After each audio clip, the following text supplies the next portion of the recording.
Hi, welcome to the second episode of Talkin' Shop with your old pal Bob. And today I am very pleased to have two longtime friends in the biz.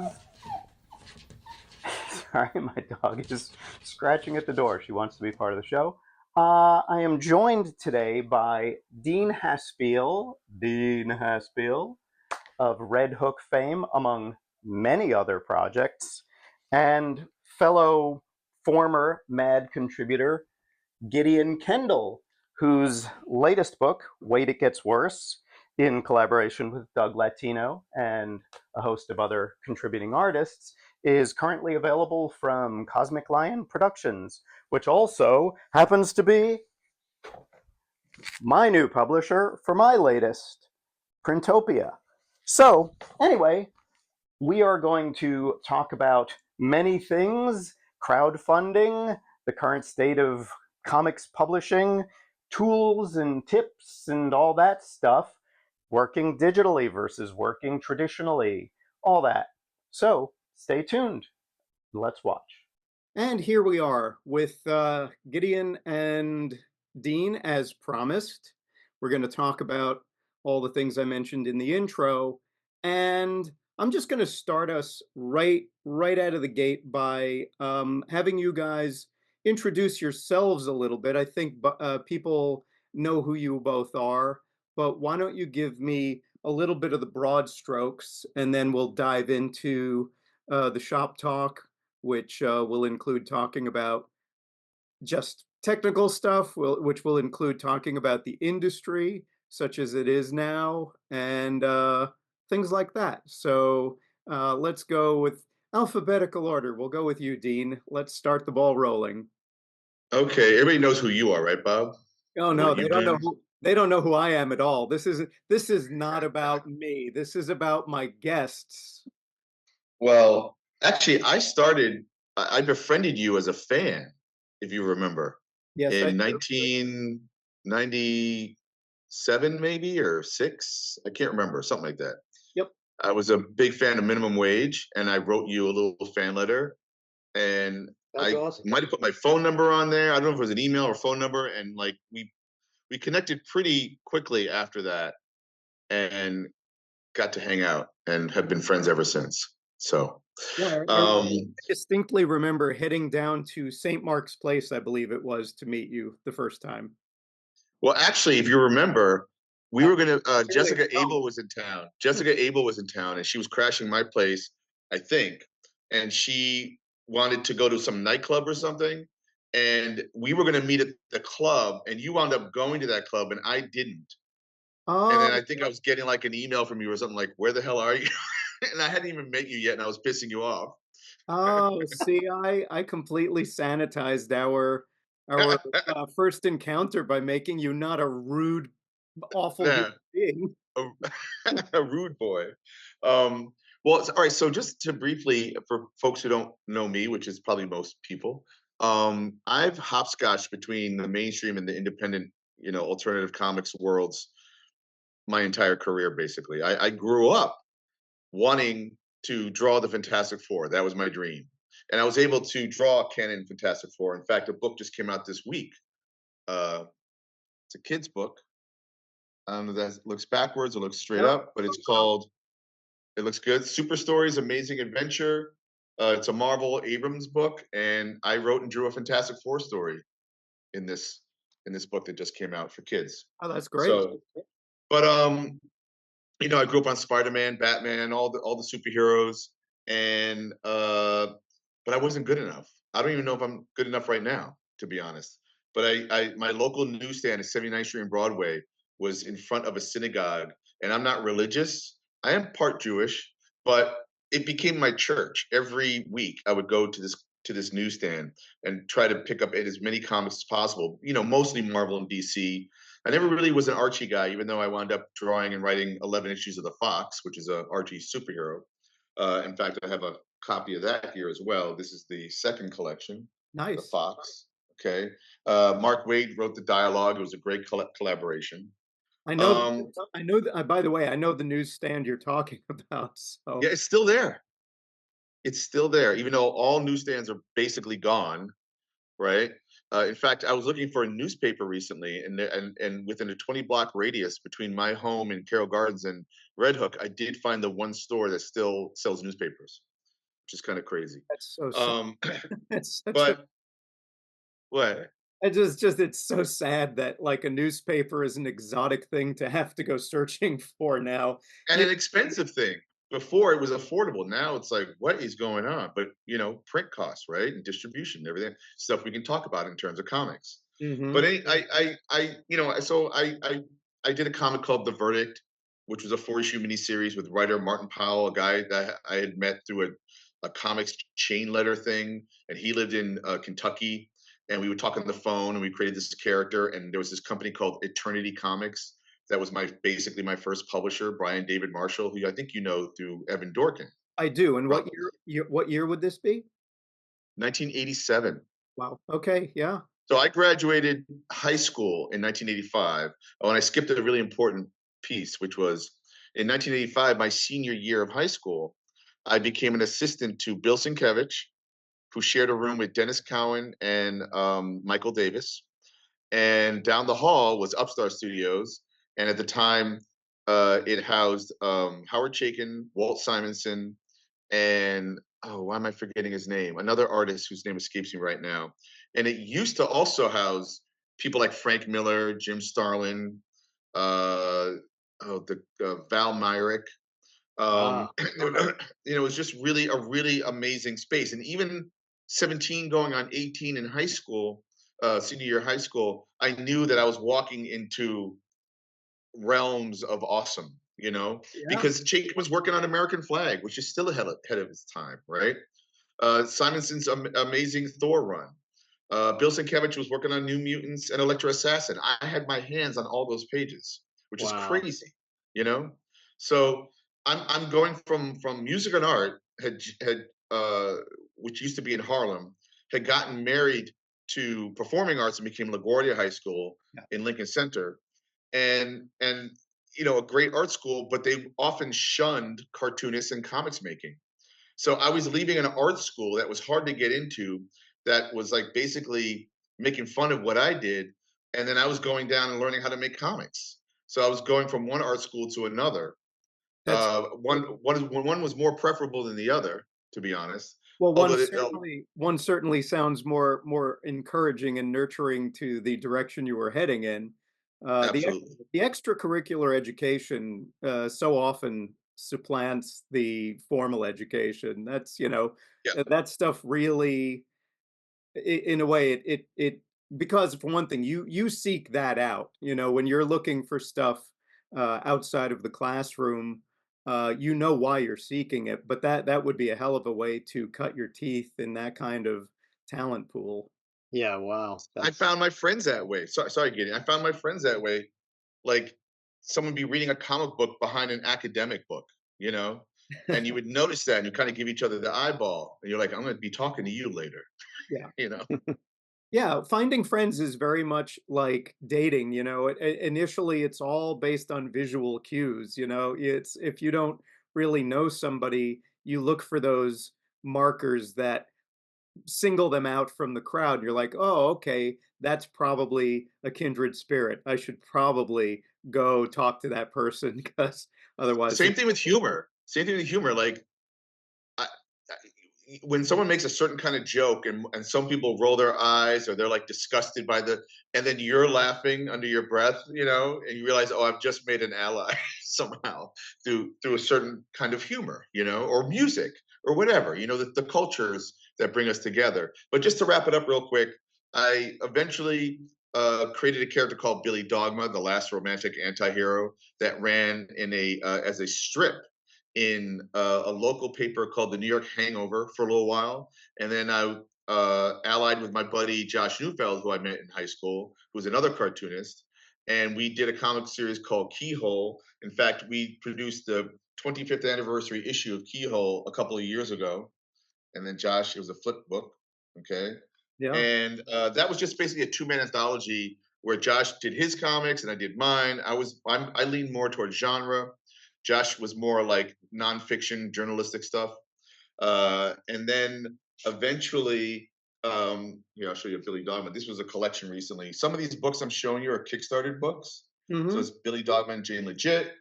I mean, we're talking about a whole bunch of years. I'm not going to get into all the hopscotching between doing a Marvel or a DC or working with Harvey Kurtzman in American Splendor, and the Quitter, his origin graphic novel for Vertigo, or working with Jonathan Ames on The Alcoholic, or with Inverno Lopez on Cuba My Revolution with Jose Villarrubia. But I then created a character called the Red Hook for Webtoon, something that I own though. And then I recently as well published a Red Hook comic through Kickstarter. And I started my Kickstarting career with this little gem called COVID Cop that seems to polarize certain people. And I totally get it, but you have to read the book to find out that it's really a love story. Well, the fact that you coughed on every copy before you sent them out when you had COVID probably wasn't. That's right. So, all right. Well, we'll take that because that kind of brings us up to speed. And now let's get the dossier on Mr. Kendall, and then we can all start throwing ink around at each other, metaphorically. Sweet. Well, I'm the same age as you, Dean. I didn't realize that. I also graduated in '85.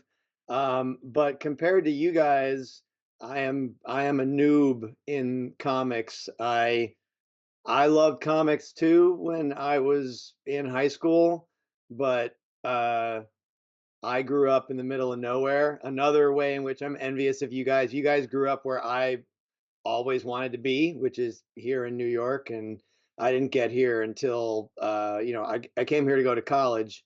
But I went to a fine art school, kind of similar experience to what you're saying, Dean. Like where I went to college, they just comics were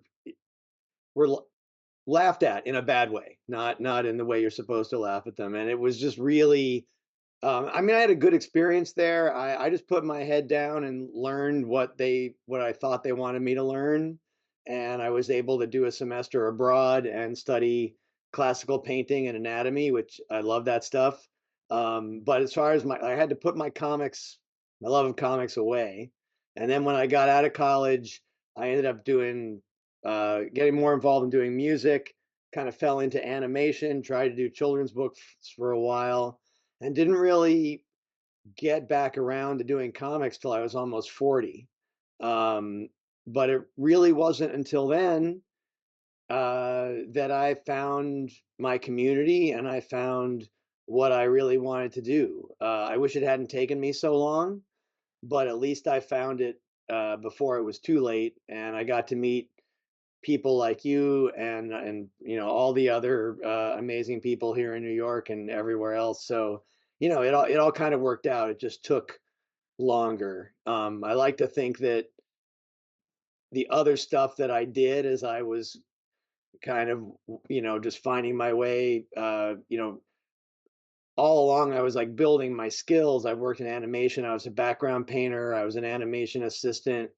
uh, and so I was always doing something art related. But yeah, so it just took me a while to find my way back to comics. Once I did, again, like I knew I was finally where I needed to be. I found the people I wanted to hang out with, and good projects started to come my way. I started doing basically the first two things I made two self-published floppy comics, and one was a selection of autobiographical short stories, the first issue of Wait It Gets Worse that I did with Doug Latino, and then a science fiction, a horror science fiction comedy book called What's It, which Dean, I think, in the early days of Activate, that was, I started putting some pages up on there on that website, and that's how I first came into contact with you and Jason and other cool people. So I made those two self-published things. I got into Mocha Fest, and then other things just started happening. Like really for the first time in my life, like things started happening that I was excited about that weren't just paying the bills. It was like, oh, you mean I got to work for Mad Magazine. Bob, I think you had something to do with that. And yeah, just really cool stuff. I got to work for Mad. What's It ended up being published by Heavy Metal, for better for worse. And we actually, Wait It Gets Worse, eventually, like 10 years down the road, finally got turned into a nice hardcover anthology book. All the issues all put together into one nice thing there. And yeah, I got to make just recently. I did a book with Eric Powell of the Goon fame. I did a book that he wrote for Dark Horse called Lester of the Lesser Gods. I'd hold a copy up Oh, right here if I'll I knew where they were. What's that? superimpose it. Okay, superimpose away. I'll fix it in post, as they say. Excellent. And my book Megaghost that I do with Gabe Soria, who Dean, I know that you know, I that love Gabe. also is got picked up by Dark Horse, and that's gonna they're re-releasing the original graphic novel from a couple of years ago, and we're doing a new series of Megaghost comics next year for Dark Horse. So yeah, I'm psyched. You know, I feel like a kid again at this very ripe old age of late 50s ish. Yeah. Well, okay, so that can kind of bring us into something else, which is something I don't know if people really talk about it that often, which is when you maintain the love for what you do versus it just becoming something you do. I've always thought it was sad because I've known a few artist friends who, at a certain point, especially when I'm talking about this, people who worked commercially, people who were illustrators or whatever, where it became their job.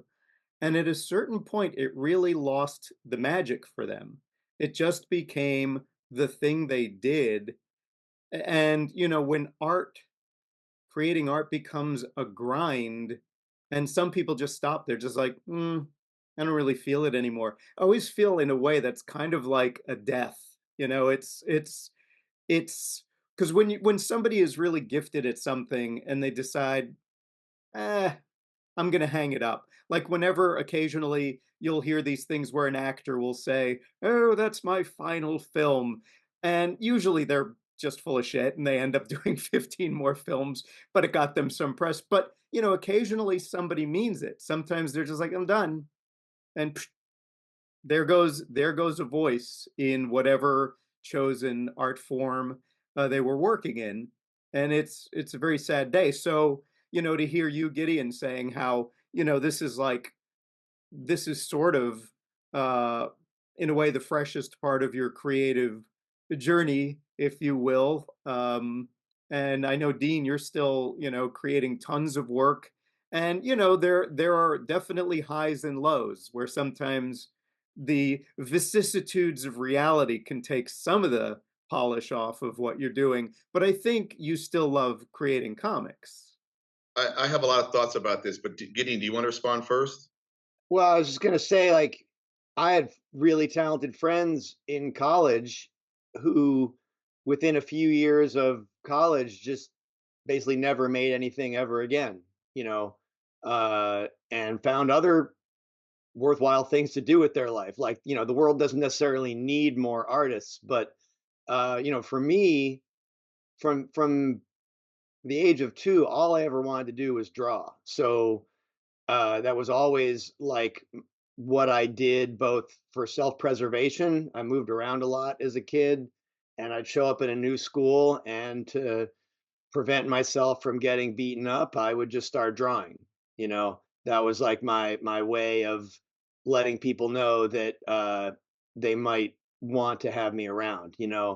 And so when I wasn't making comics, um, anytime that I was able to pay the bills in anything even remotely related to drawing pictures, then I was okay. It wasn't necessarily thrilled, but I was okay. Yeah. But now that I'm actually making the same kinds of things that just blew my mind when I was 11, like that's even better, you know. Yeah. I like it's funny because I can tell in your art and in Bob's art that you guys truly enjoy drawing.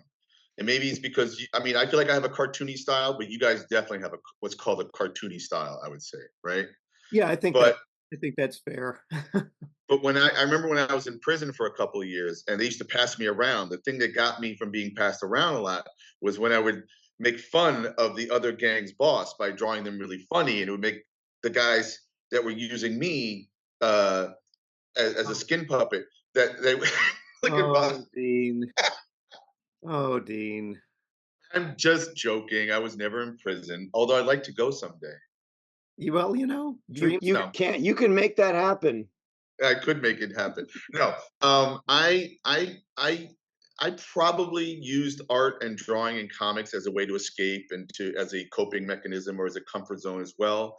But oddly enough, and I've said this to Bob many, many times, I don't really like drawing anymore. I have a Mm. tough time drawing. I also don't think I'm really good at it. I think sometimes I produce something that, oh, that's cool. I'm okay with that. That can be out in public. And not that, and I'm very forgiving. Like if it's good enough, it's almost called deadline art, right? Like uh, a lot of my favorite artists work under a deadline. They would produce 22 pages or something in a month, and if you gave them a year, it might look a lot better than what they produced. But I still enjoyed the material. Like I grew up, my first cartoonists were probably like C.C. Beck, who drew Shazam, or Ron Wilson, who drew The Thing in Marvel 2-in-1, or Joe Staten on E-Man, and they're all great, but people think about Neil Adams or Michael Golden, who are amazing, and later on, Gideon and I think even Bob, like, John Byrne and George Perez were our Jack Kirby's and Steve Ditko's and kind of cartoonists. John Romita Jr. more than John Romita Sr. probably, but John Romita Jr. I think has become the heir to Kirby in terms of what he's been drawing. I just read 2 issues of Spider-Man that came out a couple of months ago, and they're unbelievable. The storytelling, the art, check it out. It's kind of Yeah. nuts. Well, But when oh, it comes to the joy, though, sorry, just I found that writing, I like to write more these days than draw, and I think part of me finding the confidence in writing was twofold. It was the fact that when you're drawing a comic, you are writing a comic because it's storytelling, it's narrative. So a lot of the art we're doing in comics is showing a story. Okay. Um, but the other thing is I also love theater and cinema and that kind of storytelling. So I often veer away from comics because they're different, modes of storytelling operation, and I've just started writing plays and like writing other stuff. Just today, I wrapped up a draft of a screenplay with a co-writer. Like I seem to be typing more than drawing these days. but that's still loving creating. And by the way, one of the reasons why I started writing novels for a while there was I hit a wall with drawing comics. It was just like, okay, I've just produced X number, hundreds and hundreds of pages of comic art, and I was burnt out on it, but I was not burnt out on creating. So I was like, okay, it's time to transition into just writing prose for a while.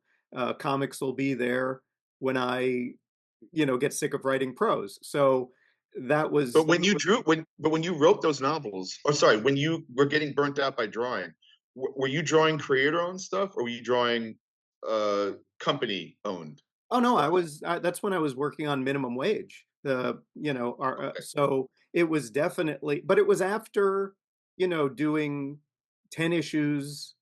I mean, some people will say 10 issues. Why are you amateur? But I mean, it was 10 issues plus the pilot, a graphic novel, and, plus doing a bunch of other freelance to kind of support doing minimum wage. I was doing other things for like Dark Horse or in those days, Penthouse Comics, the stuff that actually paid.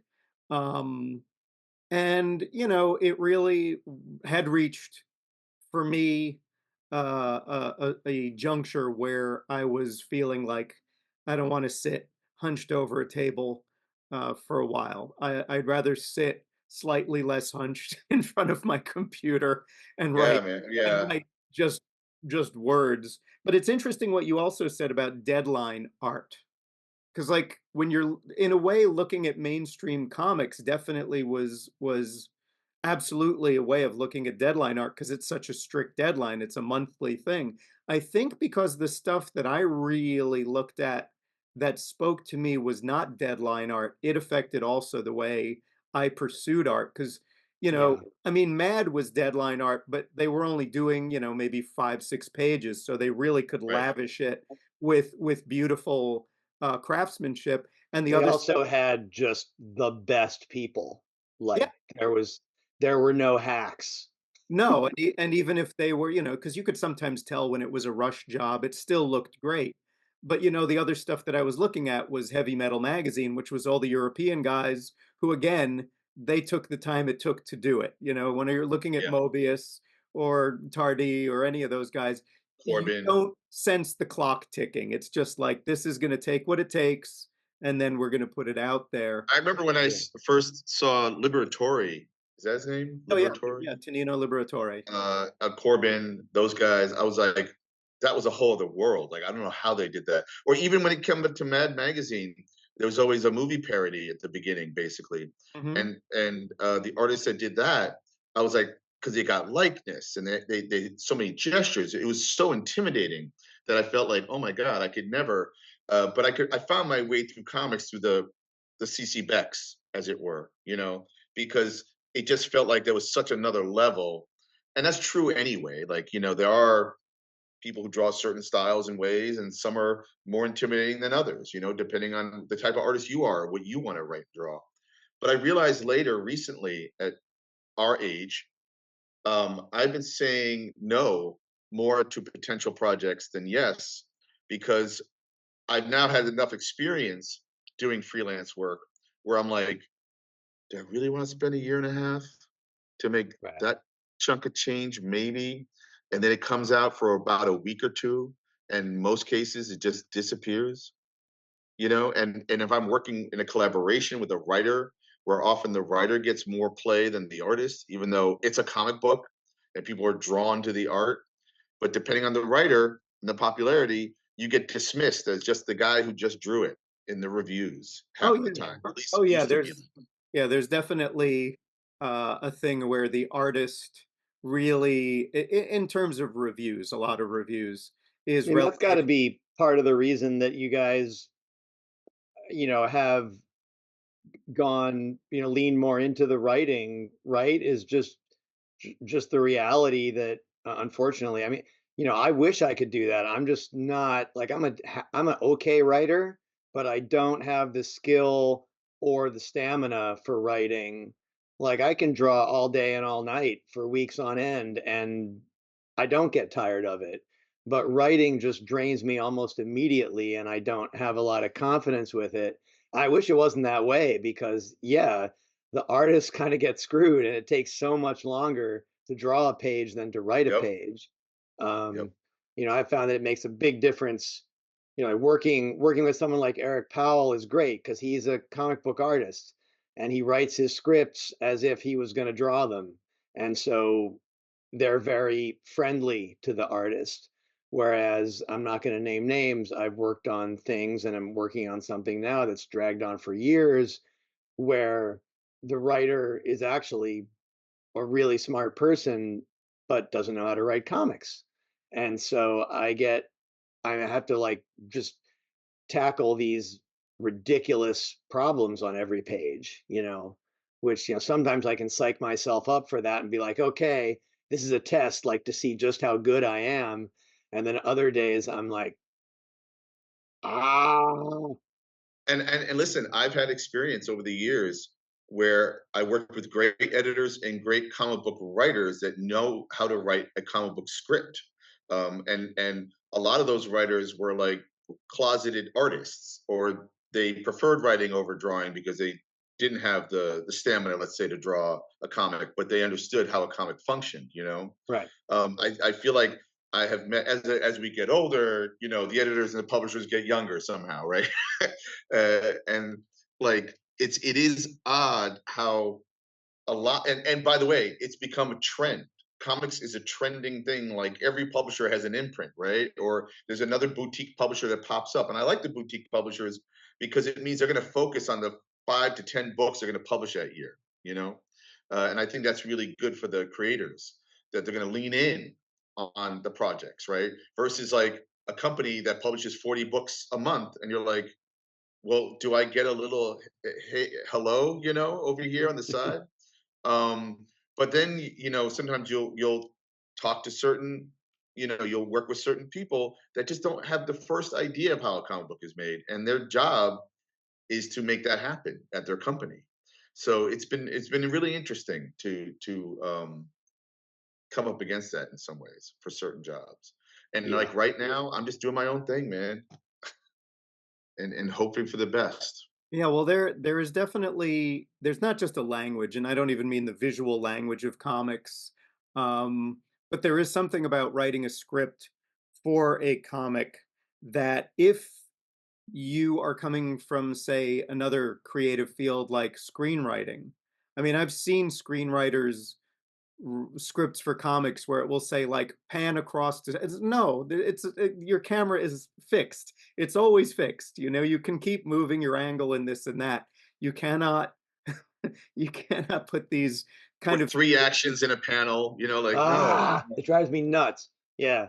yeah. Um, So these are, you know, for for anyone who's watching this who perhaps isn't interested or can't draw but loves comics and wants to write, that's definitely something that you have to be aware of. Are in it's oxymoronic because there are no limits with the kind of story you can tell as a comic, but there are limits on how you can tell that story. And Yeah. some people don't, they kind of don't realize that. And or they'll just like have 30 things happening on one page, sometimes in one panel. It's, you know, it's these are things where you have to kind of make editorial decisions as you're writing of but if what. you have a writing partner who comes from a screenwriting or a film background, but also understands or is willing to learn comics, that's kind of the best of both worlds. Oh yeah. Because I know for What's It, you know, I just finished book two of that, and book one I did all by myself, and book two I got a co-writer who's a filmmaker, and it's been really great for me because as someone who can just sit and draw and lose track of time and frankly like lose track of story because I'm just having so Mm. much fun drawing everything, having someone with the discipline that it takes to write a good screenplay, I found very helpful and kind of helps me get over like my weak points, you know. But yeah, but they have to understand the laws of comics or at least be Well, willing to respect them, you know. you're also talking about time, how to break up time on the real estate of that blank page, right? Right. So, like Howard Chaykin, for instance, will take a conversation, and he was a mentor of mine, and he's an amazing cartoonist. But he loves to use what's called an inset panel, which floats over other panels, and it could be a detail or a look or a hand gesture or something that is happening in the conversation that is either a secret or just cascading around the page a certain way. Whereas like Bob, for instance, you'll be drawing a conversation like at a club, right? But you'll have a whole bunch of characters standing in like a group of room. I mean, you're very good at drawing crowds. You do what a lot of people can't stand drawing. You'll draw a crowd, you know, Yeah, like, but you'll have so much happening in that crowd, whether it's a the way someone's dressed, or someone is making a comment in the back while the lead character. It's almost like a Robert Altman film in a way, you know, where you have two planes of action, but you sometimes can make it more add more value to a group shot for some reason, and maybe that comes from your love of Mad Magazine, or I don't know. Um, but I have noticed that because you tend to have maybe it comes from Will Eisner, because Will Eisner was one of the first cartoonists whose work I saw that looked like theater to me. yeah. Uh, It's you it's know, funny because I mean Will Eisner was a teacher of mine, and I don't say this with any lack of love or respect. I don't think he influenced me very much. Mm, But going back to Mad, guys like Will Elder, everyone knows he called all the busy stuff everywhere chicken fat. Um, mm, I don't like to ever have stuff in the background pulling focus mm. and upstaging what you're supposed to focus on, you focus on. So, but to me, it's important to put that stuff in, especially if you're trying to situate your characters in a situation. There's nothing more boring than just instantly going for the close up just so you don't have to draw, you know, Which is what all I the tend to do background shit. often. But I try to. I was going to say real quick. Kyle Baker, who's a mutual pal of ours, once said to me, "Just make sure one panel on the page looks good." And he wasn't totally wrong. And when he would do a 22-page comic, I remember one time going to a gallery show that he was at. He lived upstairs next door, and he had to split because he was working on Plastic Man at the time. And I said, "Oh, he's like, I got to go draw the next issue of Plastic Man." I said, "How many pages are you doing tonight?" He said, "All 22. It's due tomorrow." He was going to draw all 22 pages of Plastic Man in one night, probably on a Wacom tablet or something. And I was like, "What are you talking about?" And he said, "I already got the story ideas in my head. I just got to draw them out." And I said, "How do you not make crappy looking pages?" And he said, "Just make sure one panel on the page looks good." Wow. Okay, all right, Well, that's one you way. know, that is one way. Um, But I mean, like I have a tendency to probably overdo it a little bit. Um, Same. I remember having a conversation. I'm not going to say who it was with because it's going to make them seem lazy. But it was a respected person in the comics field, and he was looking at the pages of when I was doing minimum wage, and every single panel had full backgrounds, even if the camera was rotating. It's just like, why are you doing this? Why do you do it? It's like you've already established your scene. You don't need to keep reestablishing it from like they're every. right. They're And right. he was like, "Who's it for?"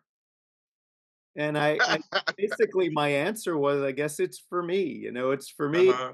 and maybe 3 other people out there who look at it and say, "Oh, so that's what that corner of the room looks like." It's like, I don't It's know. for the people who you hope it's for. Yeah. You you I mean, everything I make, like, I'm always disappointed that you make something and like it goes out into the world, like you said, Dean, like it, you know, the publisher pays attention to it for a week at the most, if you're lucky. But it's dumb and it's completely illogical. But every time I make something, I'm fantasizing about somebody reading it and going, "That's the coolest thing I've ever seen. I've always wanted someone to make something like that." And it Yeah. doesn't matter whether it's a comic or just a drawing or anything. I mean, that's the fantasy that I think other artists have too, and it's totally naive and it's impossible. And you but I'm kind of committed to like, okay, I'm just going to do that all my life. Well, And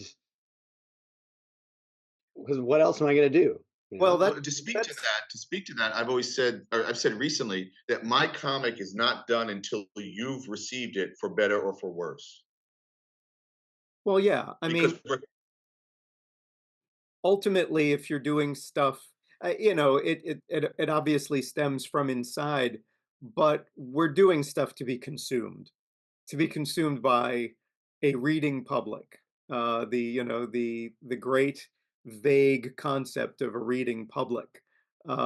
Actually, to that end, what I'm planning on doing next year is something I haven't done in over a decade, which will be a quarterly comic.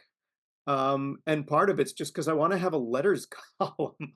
It's like I, I haven't, nobody writes anymore. It's never been easier to contact people, and nobody does. But I thought, well, maybe if I do, that, by the way, that's not the entire reason I want to do a comic. It That would would, be great if it was the only reason. that would be very sad. Yeah, or he calls it's like Bob's 8 Ball, but it's called the letters column. it's just going to be called "Please Love Me."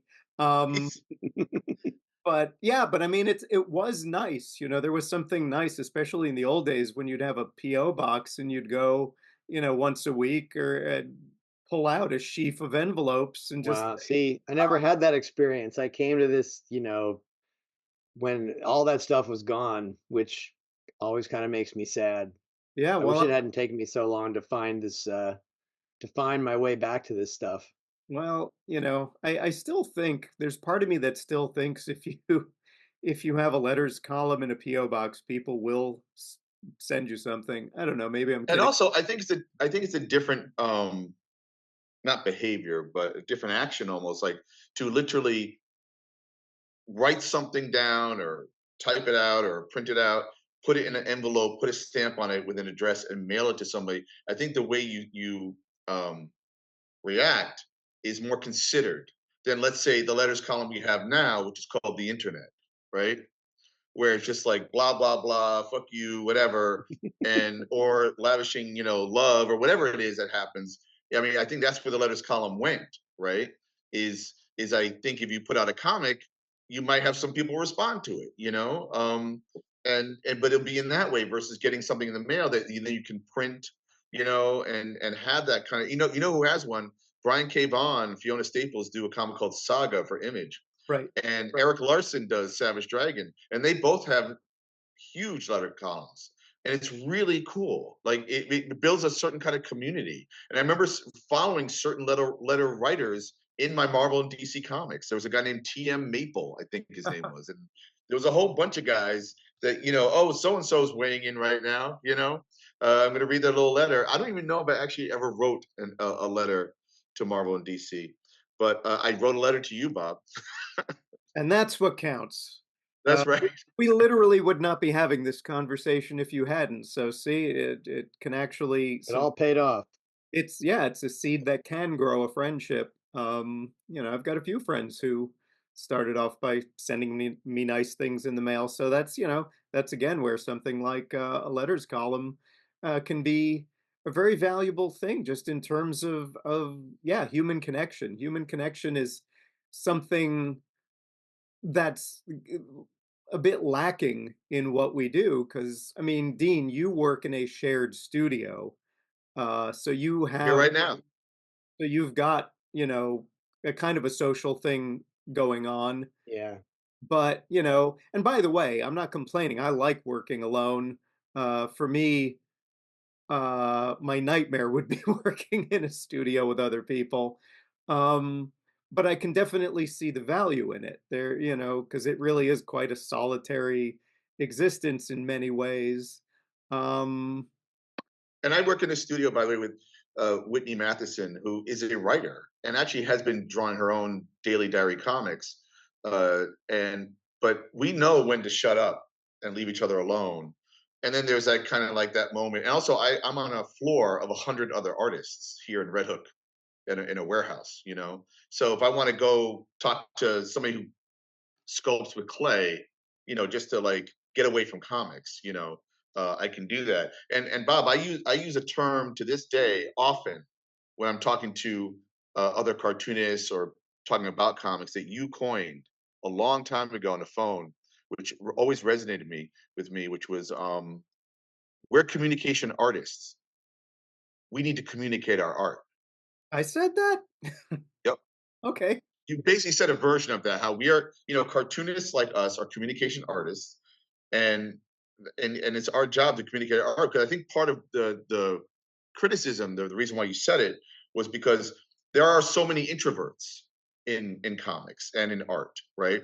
And a lot of people love to be in their hovel or your art studio by yourself, and you can manifest these incredible worlds and universes, because you are coping with the world or you are trying to communicate to strangers. That was another thing you said.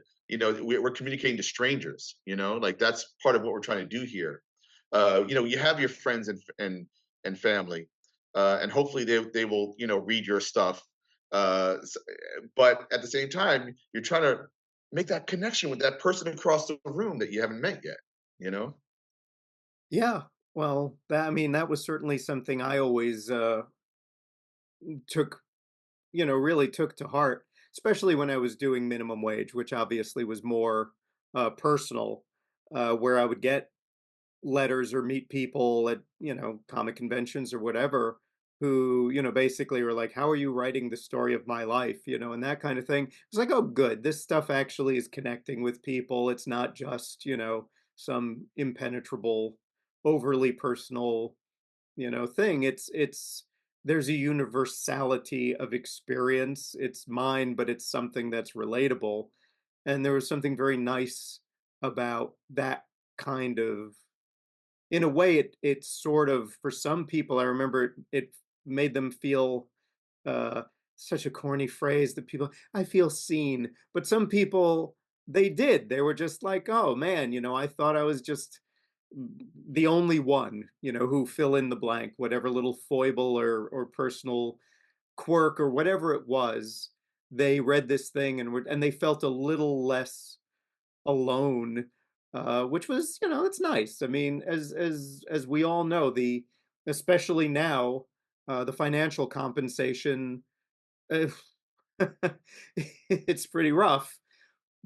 So that's in a way where, again, the payment is at least sometimes feeling like you've connected. So as that kind of begins to become more and more a rarity, um, yeah, you really have to love drawing comics, or you You have have to to. really, really love being a road dog. It's kind of like bands now. Bands don't make money off of their album. They make money off of touring and merch. So you'd better love being on the road if you ever want to make any money as a musician. And, as a comics person, it's also like, stand-up comedians. They're on the road, 200, sometimes 300 days of the year. They're just going to this podunk, that podunk. And, they make their connections with people, and they go off to their hotel room and eat a Snickers bar and go to sleep. And it, That's very specific. yes, yes. Bob's a cartoonist. He put an Was that idea in your product head. placement? Is there product placement on Yes, this Product podcast? placement. I am looking to monetize this. So, please, Snickers, the candy bar of lonely comics.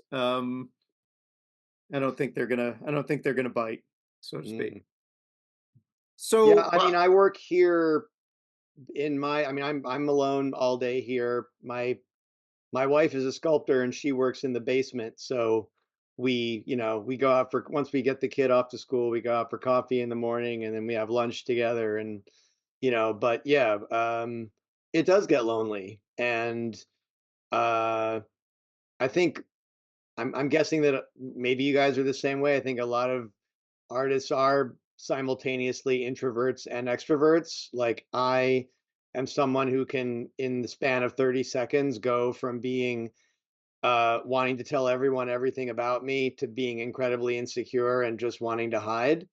Um, and you know, that's both on a hour to hour scale, but also being a cartoonist that's on a week to week, month to month scale. I'll be here by myself and then then do like 4 or 5 conventions a year and then all of a sudden it's like socializing till your head explodes. And I actually kind of like that. I think I've actually become kind of fond of that. That idea of that, okay, only 4 or 5 times a year I'm going to see my peers. And when I see them, we're going to stay up way too late and eat and drink too much and force ourselves to have fun. Usually it's not that hard to force it, but sometimes it is. And then when it's over, I'm going to go recover and be by myself and try to make stuff for a few months again. yeah, and there are definitely better, especially for like smaller press type stuff. Los Angeles really doesn't really have much in that regard. So yeah, I never thought I would find myself missing things like Comic Cons, but I kind of miss them a little bit. The ones I've gone to since moving here, um, haven't really scratched that itch. Um, but yeah, it's these are the other things that are, I think, hardwired into a lot of comics people. Like for instance, I know my reputation, especially in my most of my life in my New York years. I had a bit of a reputation as being a bit of a crab and so forth. And one thing I really didn't realize was I had terrible social anxiety. And social anxiety came out in me by being a bit snide, or, it was not the most positive way of processing the fact that I was feeling very awkward in a situation. Sometimes you learn these things either through therapy or whatever, but uh, like I now Valerie works at home. I'm at home. So there's always someone there. So like if she's working in her office and I'm working here in my studio, we see each other pretty much all day long. So there isn't that kind of loneliness factor that was definitely part of what fueled my sometimes having trouble integrating into group situations. Um, so yeah, uh, Well, it, it's a complicated mess to do art and to do comics It's on an on. emotional roller coaster. Like if you're at a convention, if you're at a table at a convention, I know for me that I will go from 1 minute thinking, why am I here? Nobody likes my work. This is the most humiliating experience ever. And then someone comes along and likes your stuff, and you get into a great conversation, and then you feel happier than in any other aspect of your life. And you stretch that out over a year. Being in your studio is the same way. Like you draw something, and I won't say you, I'll say me. Like I'll draw something, and I'll be like, "Fuck, I'm good," and then I'll spend 2 hours trying to figure out how to do one panel, and I'll hate myself. So yeah, yeah. I mean, yeah, the thing I don't like about being at conventions is the retailer aspect. Like, you're suddenly being asked to be a retailer at the table, and I'm like, oh my god, I could sell you and you so much better than I could sell myself. Just because, but then I start going, well, what the hell? I'll start selling Dean now. Like maybe I can do that, and then and don't be shy. Like because being shy does not serve you. And I mean it's half the time probably why I used to rip off my shirt was just because I did have an anxiety of sorts. And when you take off your shirt and you walk around half naked, you can't hide that. It is what it is, and you can polarize people with that. But again, you find who your tribe is sometimes. People who get it or are not offended, or they're in on the joke or whatever. But yeah, the thing I like the least is being a retailer at a con when yeah, I just want to be the artist, and I also want to discover other art. Like you know, a lot of us don't hang out with each other. We live in the same city half the time, and I'll be in Baltimore, or I'll be in California or something, and that's where I see a lot of my New York cartoonist friends Yeah, is in other states. You know, because we don't find a way to hang out unless you happen to go do the same type of social thing, which I don't do often. I'd like to do it more, but I don't. I can't. I got to write and draw stuff to keep yeah. alive, you know? Well, I will say the pandemic derailed because I had since moving to California, and I moved here 7 years ago. So there were a few years before the pandemic hit and it was really lockdown. But I was part of that original Drink and Draw Social Club, the one with Dave Johnson and Dan Panosian, and a floating group of other people. But that was great because it was like every Tuesday, it's like, okay, I'm gonna go meet those guys at a bar, and we're gonna Yep, sit out, and we're gonna have all our little art supplies, yep, and just talk shit and have fun. yep, And it was yep. great, it was really great, and I do miss that. There occasionally there'll be a little message string that'll start for like 30 seconds of people saying, "Hey, so do we feel safe? Should we maybe try to start this again?" Yeah, it's a good idea. And then, it's suddenly boot, Flatline. flatlines and nobody actually makes it happen. which I kind of get Well, because you lost the flow. Now you've got a different flow, and I don't know. Well, It's Gideon mentioned earlier Activate, and I'll just quickly explain Activate. Activate was I was on LiveJournal. I'm actually still on LiveJournal. If you type in deanhaspiel.com, it goes to my LiveJournal blog, it's which you, I huh? still update to this day. But and I think it's owned by the Russians now. Anyway, but in it was in 2006, I launched Activate, created and co-founded Activate with like 6 or 7 other artists. And the idea, what happened is when I went on LiveJournal to keep in touch with some of my high school friends or whoever, or had gone to California or were away or whatever, we were discovering ourselves online and how to act and behave online. I realized that there was a bunch of other cartoonists, and we were all working on different types of jobs or whatever. And I was like, and you show a little sneak peek online, kind of like what we do today in social media. But then it wasn't as robust. And I talked to a bunch of different cartoonists, and it's like, well, why don't we do a weekly comic each and on this LiveJournal website and create this little group thing? And I called it Activate. And I did Billy Dogma like on every Wednesday. It'd be like 4 to 8 panels of a Billy Dogma comic while I was working on like The Quitter with Harvey Kurtzman. But I knew that The Quitter was going to have me disappear for about a year or so because I had to draw the damn thing. It had to be lettered and gray toned and then published. And again, as we mentioned before, you hope the publisher gives it some love for a week or two and see what happens. But meanwhile, I was concurrently working on another graphic novel, unbeknownst to me, which was this Billy Dogma story. But what it did for me, not only just create more work, but it allowed me to have a virtual studio because I was working at home alone. And then we created the virtual studio, we created that dialogue. And so it was among other cartoonists, and we're talking comics. And then there were some fans that would weigh in, and you'd have this, robust dialogue until eventually I went and formed an actual physical studio with some of these cartoonists. And I've been in studios ever since 2006. Yeah, I envy that. I envy that community that you have, that actual flesh and blood situation. I've got a great space here and it's super convenient. My commute is walking up a flight of stairs, but I do envy that. Yeah, that sounds like If a you ever want really, to come and visit the studio and you have some work and just want to plop down, please, you're always welcome. I would love to do that. Yeah. And Bob, you're always welcome, but you're Californian, so come on down. it's a long commute. Yeah, it's a very long commute.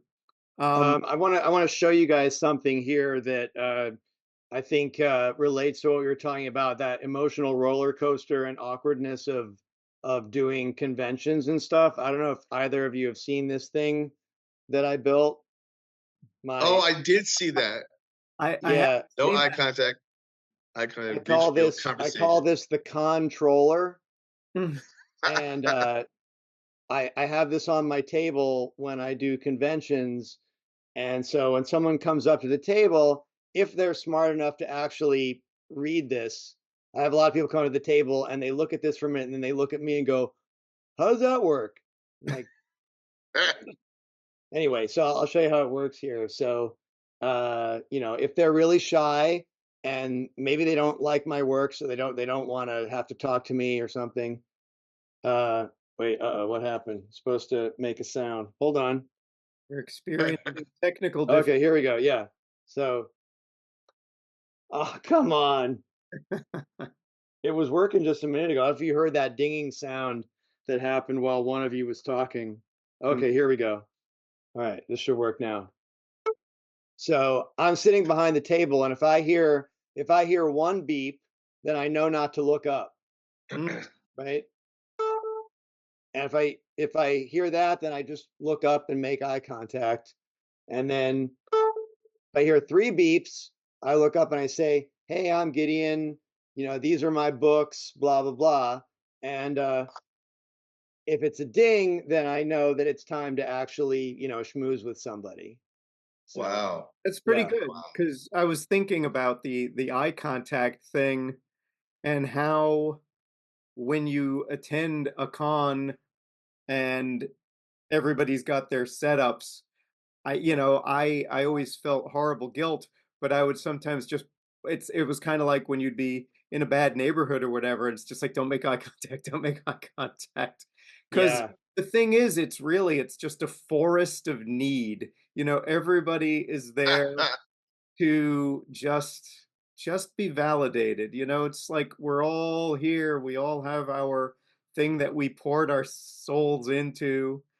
And it's just like, please just look at it. Just look at me. I Acknowledge. know. Yeah. When I first started doing shows, and I was definitely like having major imposter syndrome and like wondering what the hell I was doing as a 40-year-old with one comic book on my table, and like really feeling like, is this just like a pathetic hobby? Am I a pathetic hobbyist here? Or, and like one of the very first shows I did, it was the first show I ever did out of town. I won't say what show it was or where it was, but I traveled somewhere. I left my infant child and wife, drove hundreds of miles to sit at a table at a completely desolate show. Like there was nobody there. And I'm sitting at one end of this long row of tables, and the flow what passed for flow at the show, generally people came around to this aisle from all the way down at the other end. So if someone made that turn and started heading down this aisle, I would see them from like 100 yards away. And I would watch them make their way past all these tables, right? And it was like the old thing from the Looney Tunes where the person turns into a chicken, in front of the starving hobos, that kind of thing. So this person would walk all the way down past all these tables, and there'd always be the table with the guy who gave the full on over enthusiastic spiel to everyone, no matter what. That guy was there. And then they get to my table, and I was just like, Oh yeah. Sorry. I'm It, Sorry. it can be, I mean, this is the part where it sounds like, three guys complaining. But I mean, it's funny because it definitely can take its toll. I remember I was in San Diego once, and I said I would, sell some of my pages and donate the proceeds to, I don't remember if it was Comic Book Legal Defense Fund but it was one of those kind of things. But I said, look, I'm not a good salesman. I don't like drawing people to me. I said, can you have somebody try to drive some of the traffic my way? And the person they got clearly didn't really want to be doing it. And I just remember the exchange that just for me encapsulated that whole experience. There was a guy who was like somewhere between just dressing as a fan and, LARPing. I don't know what. I just remember he had a broadsword, but I knew like that's not the kind of guy who's going to be interested in my work. And the person who was in the aisle trying to drive people to me said, there's Bob Fingerman. Want to meet him? And the guy with the sword just looked at me and said, no. and, and that really, for me, was like one of those moments where it was just like, Wow. A zoo animal. You're like a zoo animal. Bob, we did a signing, you and me, and I think Sean Martinborough were invited to a signing in Virginia. Do you remember that? Remind me. I think, well, anyway, it was 3 hours long and the door didn't open once to the store. All right, I don't remember because You don't remember for a reason. Yeah, well, no, well, the thing is, I don't remember because that was not a unique experience. Yeah, right. Yeah. I remember doing a signing in Chicago once, and it was 3 hours. The door never opened once on a Saturday afternoon. And that says a lot more about the comic shop. I'm sorry. Like, just nobody was going to this comic shop, and I did this signing. But I remember like 5 minutes away from being able to leave is when the store owner and like his 3 or 4 staff members that were just standing around came up to me with their sketchbooks. I had sold one book, and now they were like, could you draw me this? So I was there another 45 minutes, like hate drawing, in their sketchbooks, whatever it was. And I looked at the owner like, really? I could have been doing this at least during the time I was there. Something to you keep your know? hands busy. Yeah, I'm not going to go into the worst one because actually I'm going to save that one. Maybe I'll see if I can get Rick Altergott and Ariel to be guests on the show because by far the most dispiriting but weird and interesting one I ever had was with the two of them. And Wow. that Okay. would be fun to just kind of talk about with them Yeah. because I know he still remembers it. It was memorable, but Well, yeah. I mean, So, we'll go in a second. But I remember in your comics, you have written and drawn comic convention experiences, as has Evan Dorkin. oh And I would yeah. love for you to have Evan on here, and you guys talk about that kind of stuff. Oh, I hope I can have Evan. You know, he and I we've known each other for forever. Um, and yeah, we definitely were, cut of the same cloth in different ways, at least in terms of our humor. Mhm. But yeah, it's it's a fertile minefield, or I should say, not minefield. Well, it is a minefield. Uh, it's there's a lot going on. A lot going on psychologically, emotionally, and every other which way in those situations. I But wanted to make an anthology where try to get every cartoonist that I knew to do like a one page from behind the table, just a single panel. I guess it could be multiple panels, but like single panel from behind the table, most awkward, weirdest, funniest, most depressing moment at a show. Put it I got in. a great one. I got a great one. It was Baltimore Comic Con over 10 years ago, I think now. And a guy came up to me wearing a T-shirt that had printed on it, not hand drawn, but printed, said, "Dean Haspiel fucked my mother." the hell? And he was young enough that I thought, is he my kid? Like, wait, what?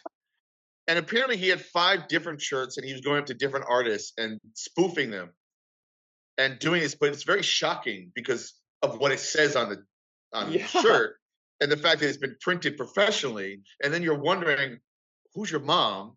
Number one. Number two, why are you, doing this to me in public right now? It was a very chilling moment. I remember being horrified. And Yeah. then I think he might have had somebody videotaping it from like half a room away or something, the encounter, and he was just messing people. So on the one hand, I was really pissed off, but on the other hand, I was like, oh, it's kind of like Alan Funt or something of comics, like Well, It's pretty uh, ambitious. yeah, it he is ambitious. he put some work into that. Yeah, there's actually another fellow former Mad contributor, Luke McGarry. I don't Oh know, yeah. Yeah. very good cartoonist, but he actually has a small book that he put out. I don't know if that's going to come Yeah. free. Cabling. Yeah. Yeah, called Tabling, which Yeah. I is have that book. all all real encounters, and they're all very funny. Of just these people who like come over and start pitching them an idea, and they literally have their sweaty glasses of That's the one. That's the one that I just read where the guy puts down the two like condensation covered cups right on his books. Oh God, that's yeah. happened. It's awful. It's It's awful. but folks, we love you. Um, I so actually do love doing shows, even with the emotional roller coaster. Like if you doing a show that has a reasonable crowd is like it can be really fun, and yeah, I feel like I can learn a lot about myself, and I and get really unfiltered response to my work. Even someone like on the rare chance that someone who you just is sure isn't your demographic stops and looks at the stuff on your table and talks to you for a while, like, or that person who you're sure is your demographic looks at your stuff and just walks away. It's like you Yeah. can learn from that stuff. oh yeah, no, there's definitely value, and by the way, I've had great convention experiences. So yeah, Same. Same. it's really it's hit or miss. It's hit or miss, but so's life. So I mean, um, I used to be in bands, and in a way, doing conventions is a lot easier than that. And it's sort of replaced that in my life, that exhibitionist tendency that I do have when I'm not being an introvert. And uh, so, that going to a place and being like, this is what I make, check me out, is like, there's kind of a thrill to it, unless it's totally desolate or it's totally the wrong crowd.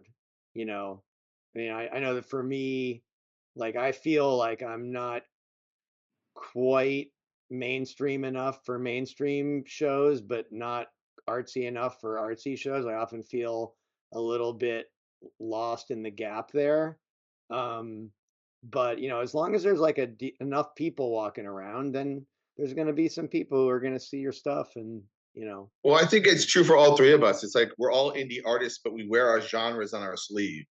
that's a good way to Where we're put it. like, you know what I'm saying? And like Yeah. people love to isolate you and put you just in a lane because we're all lazy and we just want to know you for the thing that you do, and then you decide to do other things. And I've been equating my recent career moves to that of like I'm a big Prince fan, right? So I think about his albums, and he would come out with one album, and they were all Prince albums, but they were kind of different from each other. And I feel like that's what I'm doing right now with my comics. It's like they're all by me, but I'm trying this and trying that, so they almost feel like albums to me. Are you going to change your name to a symbol? If it'll make me money. Yeah, if it does, let us know. Yeah. Let's talk about, speaking of things making money. This is a very awkward segue, Very but crass. Very crass of yeah, you. but I'm the host, so I'm gonna allow it. Crowdfunding. Yes. That's it's not new. I remember when Kickstarter first really made the news, which has got to be at least 10 years ago. I remember I had kind of a knee-jerk reaction against it, where it was just like, oh my God, it's a way for creative people to just go out in front of the public with their hat in their hand. There was something about it that felt very kind of weird to me, because it was new. It was new, and Yeah. and then I remember a video game developer that I loved, Double Fine, used Kickstarter to start the seed money for a sequel to my favorite video game, Psychonauts. And they made over $3 million. And I remember thinking, oh, this is one of those kind of milestone moments where it's like, oh, Kickstarter's not just for little stuff. This is now going to be a new platform for all kinds of endeavors to get their seed money. Um, and then from that point on, it began to feel far more legitimate to me, and certainly less like I said, like going out with your hat in your hand. And I began to see the value in it and other crowdfunding things for giving creators a different kind of control over their work, where it's like, okay, now if you have something very specific in mind in terms of format or whatever, you're not going to have that argument with a publisher who might say, oh, well, I like this, but you want to do it how? No, that's not for us. So to kind of speak about that, Dean, you've done, is it 3 projects now using Kickstarter? 4. Okay. Chess Face is 4. Yeah. Okay, so it was COVID Cop, and then Billy Dogma, Billy Dogma, and then Red Hook. It right, was COVID Cop, uh, Billy Dogma, and then this. right. And now I'm working on. I'll show some artwork when we get into the process part of Chess Face. But there's a lot. I hear you about the initial gut reaction when Kickstarter started. Kind of like when Activate started, when it was a free webcomics. My biggest mistake was not to monetize webcomics out the gate. And I've done tons of webcomics, right? And I have been paid and to own the webcomic I do, like a webtoon when I did the Red Hook.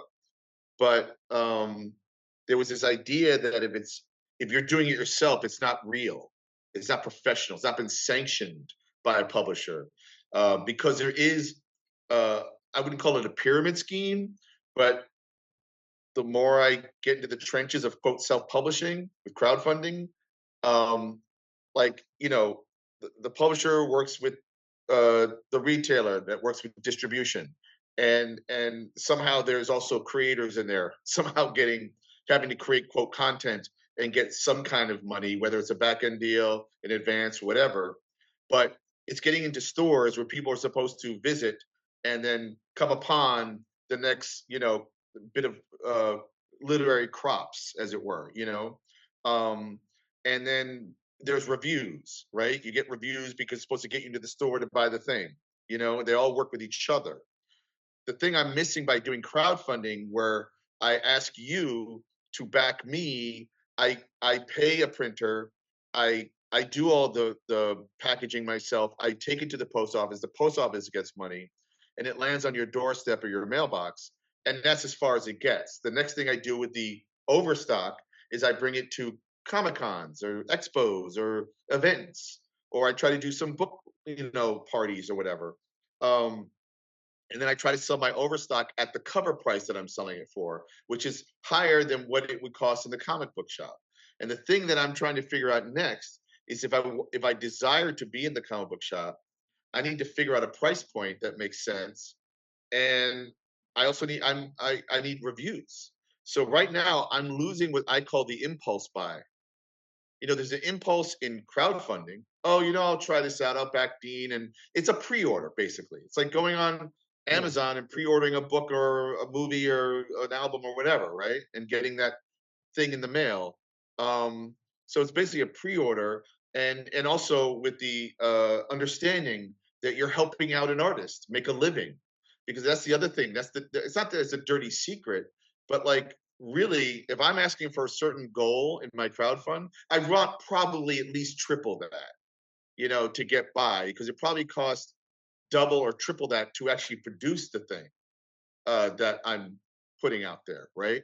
Um, and I have so many mixed feelings about it because I am skirting the comic book shop, but I've talked to retailers. I was talking to Mitch Cutler at St. Mark's Comics 2 days ago about it, how a lot of retailers are kind of like, well, I'm not going to sell your crowdfunded comic because you already sold it to your core audience already anyway. But what I'm trying to tell the retailer, and I respect that stance, but I'm trying to tell the retailers, but I want to sell it to the people that didn't know they wanted it, right? That need to stumble across it. Just like when I go to your store and I stumble across all these titles and all that artwork, and sometimes I'm like, oh, I'm going to pick that one, I'm going to flip through it, and then maybe I'll buy it. So I need to figure out that next phase of my quote self-publishing empire, which is not much of an empire. It's just squeaking by, as we do. Yeah, but it's interesting again, like going back to what I mentioned about that video game. It's now become a way where established brands are also like I recently did a story for the French magazine Metal Hurlant, and now I see there's a Kickstarter for Metal Hurlant because they're Yeah, I launching saw that. the English language version of it. And I looked and it was like, oh, they're already north of $200,000. It's like it's pretty amazing how this is really how business is being done. I think heavy metal, not to put them both in the same breath, but I think heavy metal is doing the same thing right now, which is kind of an interesting, weird piece of timing.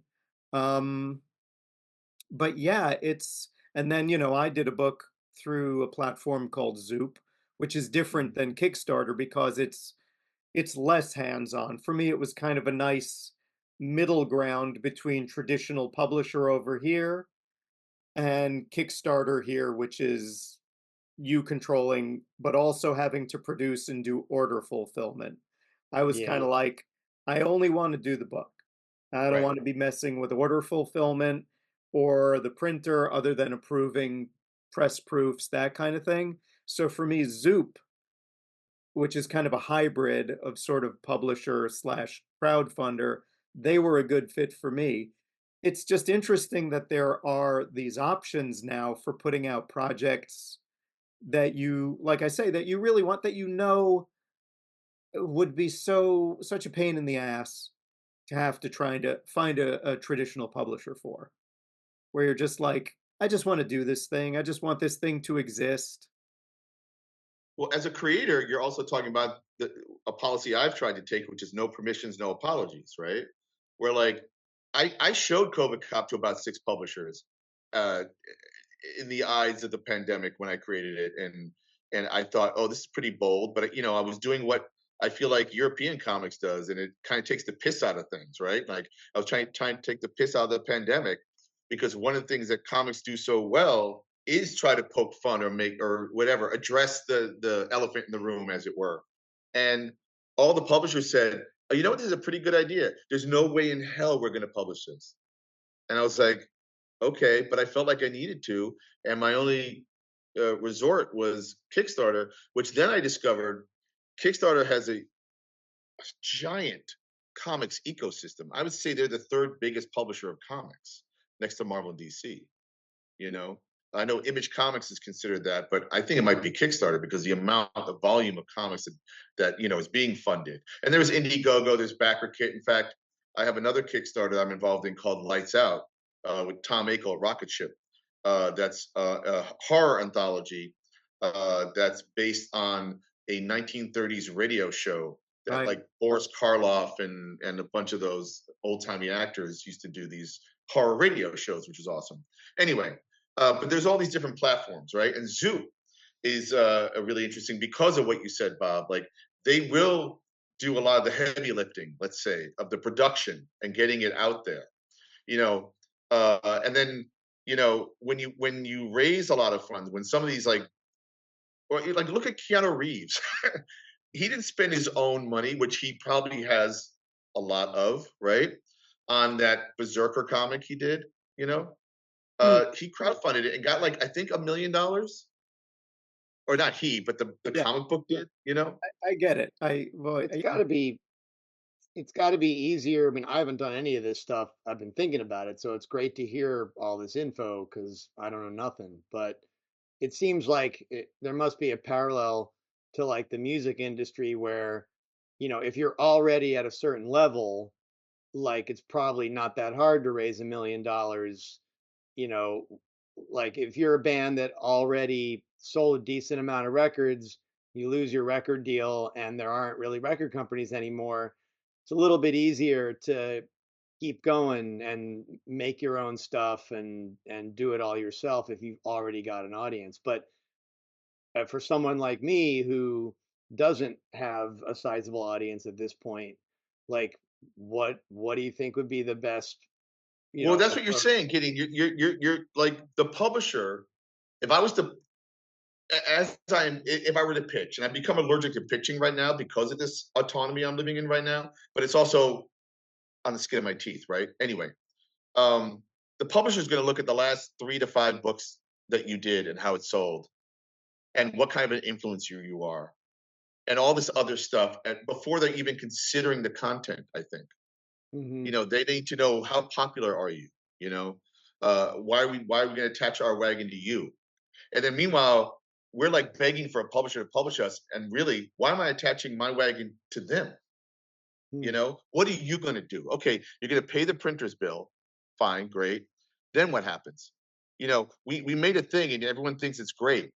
If it is, it doesn't matter if it's great if nobody knows about it and no one's promoting anything and you're relying on me every day, retweeting or whatever, and to the point where everyone's like blocking me because like, Dean, shut up already, like, right?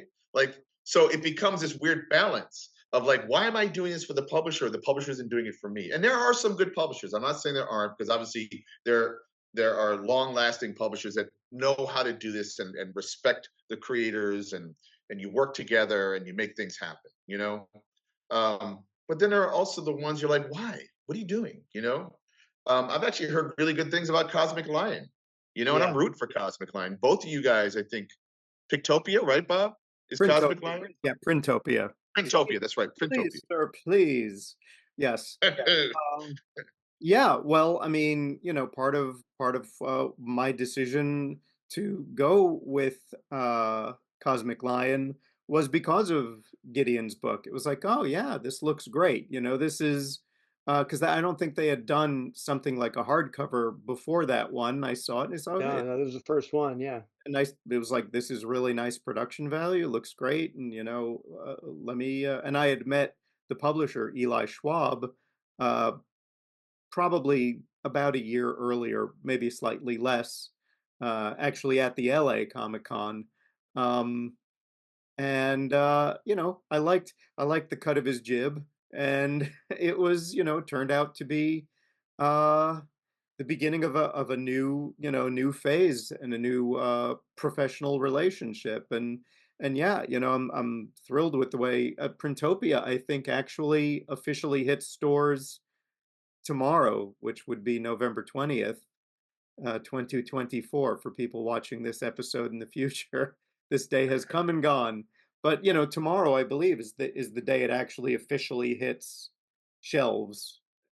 So, as the next part of our conversation, we will talk just a little bit about the actual nitty gritty of putting images together.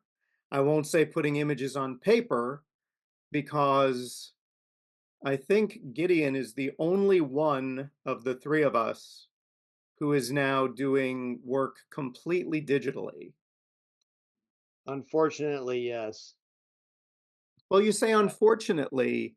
I definitely can see the pros of it. I can also see some of the cons, just in terms of losing some of the tactile nature of just working with traditional tools, and of course also not having original art, uh, Yeah. which kind of, not that I'm selling a ton of original art and all that, but you would lose your secondary market there. But tell me a bit about doing digital art. What tools and apps and programs you're using, and how the transition was from going from using traditional tools to working fully digitally.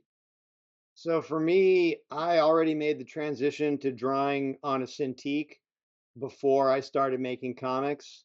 I was in my late 30s. I was working in animation, and the studios were all switching over to Cintiqs.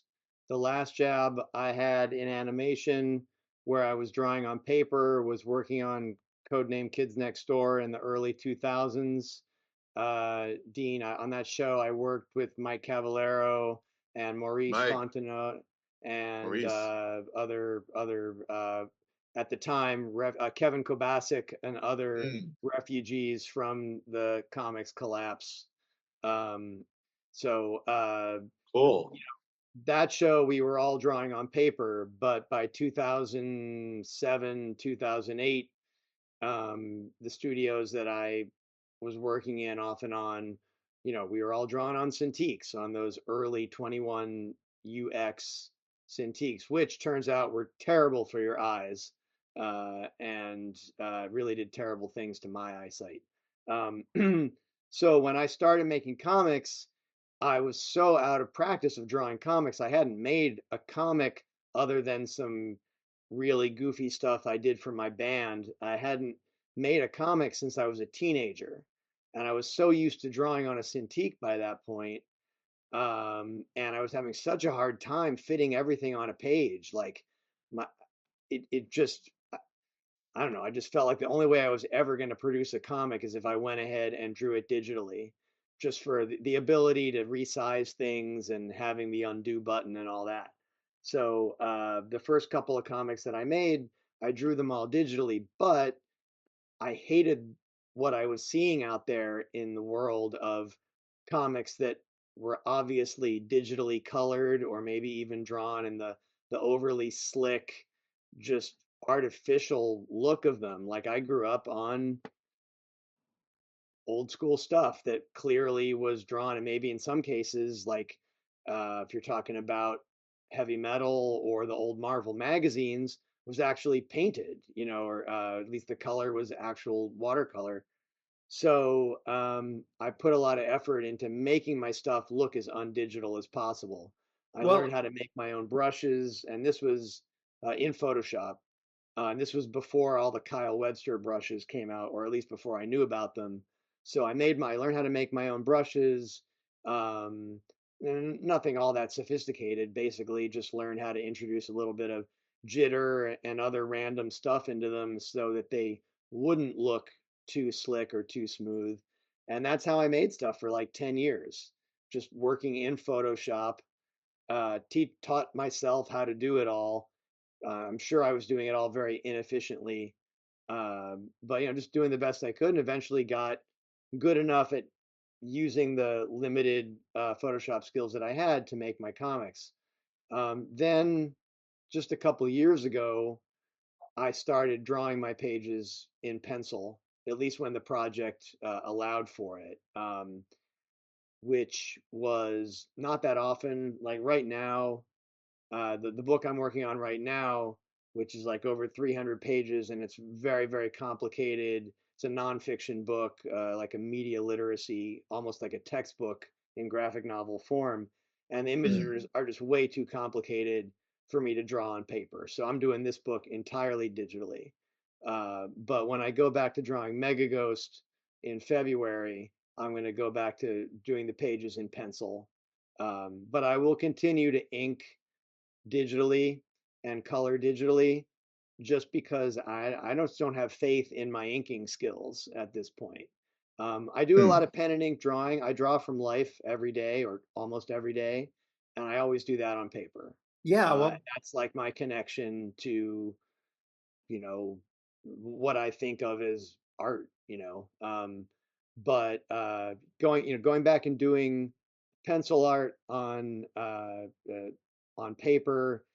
Again, it's partially to save my eyes.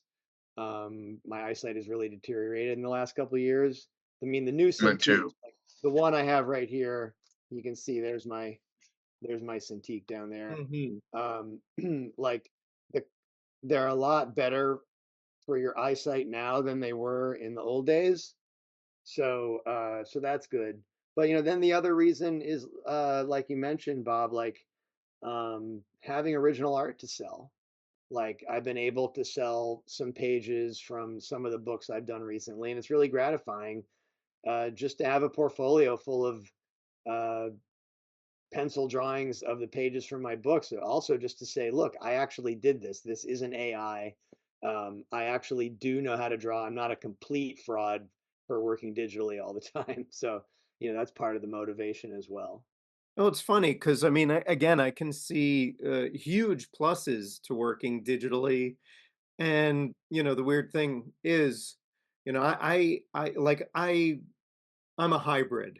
I do all the drawing traditionally, but I do all the painting and lettering digitally. I've never used a Cintiq. I'm still working on one of these. Holy shit. Are you serious? Yeah. Oh Uh, my God. How do you do that? Dude, you want to see mine? It's even smaller. That's It's a what yeah, I had one of those back in the day. but I have a But Cintiq over there. I you just got it. You got to get it. Yeah, you got to reason do that. here's the thing. The reason this is one of those like it's that terror of the new.